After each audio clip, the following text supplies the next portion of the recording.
Hello hello नमस्कार नमस्कार मेरो जनता दाजुभाइ दिदीबहिनी सबैजनालाई।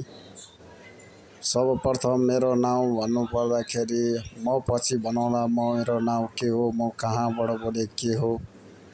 म के भन्न चाहन्छु भने सबै जनता हाम्रो दाजुभाइ दिदीबहिनी आमा बुवा सबलाई नेपालको प्रधानमन्त्री बालेन शाह उहाँको मात्रै हामीले नाउँ नलिउँ। प्रसाद शाह बालेन शाह उहाँ प्रधानमन्त्रीज्यूको मात्रै हातको कुरो होइन। हाम्रो दुवैजना रवि दाइको पनि नाउँ लिउँ न।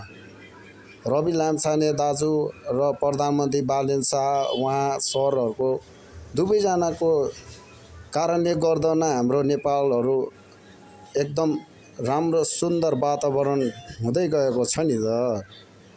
त्यसैले म त्यही भन्न चाहन्छु, यो मेरो बोली मेरो यो रेकर्ड भन्ने कुरो म फेसबुकमा हाल्न चाहन्छु। हजुरहरू सबलाई कस्तो के लाग्छ हजुरहरूले सोचेर भनिदिनु होला है। धन्यवाद।